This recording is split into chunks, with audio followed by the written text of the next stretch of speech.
कुशलले phone लावून बोलावलो बस स्टँडवर आलो. ते लोक बस आली, बसमध्ये बसलो, तिकीट काढलं. तिकीट काढून आम्ही आलो ग्राउंडच्या रस्त्यानं चालत चालत. ग्राउंडवर आल्यावर रोहनभाऊ भेटले. रोहनभाऊले केला शेक हँड. मग गेलो ग्राउंडवर. ग्राउंडच्या पाया गिया लागून पोट्टे पाहून घेतले की त्यात बम गर्दी होती. तितक्यात मग पोट्टे आले. पोट्टे दिसले. पोट्टे म्हणत कारदा एवढा उशीर काऊन झाला. मग आलो तर दा म्हणे दा तू म्हणे गद्दारी करू राहिला म्हणे, येऊन नाही राहिला म्हणे, 4-5 दिवस झाले. काय काय करू राहिला म्हणे तू. मी म्हणलं दा रे उशीर होऊन राहिला म्हणलं. त्याला केला शेक हँड. मग कपडे गिपडे बदलून आलो. राऊंड घेऊन मारले 4-5. मग घेतलं रेहानले व्हिडिओत.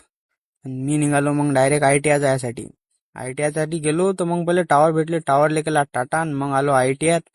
उशीर झालता, 9 वाजू राहिले ते. मग ITI जाऊन पाहतो तर ITI कुणीच नव्हतं, एकटाच आलतो मी. मग आलो तर मग मी बसलो होतो तर मग काका आले. काकाले घेतलं व्हिडिओ. तर मग यशा आला. यशा म्हणे तू मॅट आहेस म्हणे, बोट गिट दाखवू राहिलता. मग यशाला विधालं बसून आणि मी निघालो बस स्टँडवर गर्दी बम होती. तेवढ्यात आली गाडी. गाडीत बसलो तर गाडी खाली होती. गाडीत बसलो, सीट गीट भेटली, तिकीट काढलं आणि बसलो. चला मग घरी भेटू पुढच्या व्हिडिओत. ते लोक तुम्ही हे आहे का.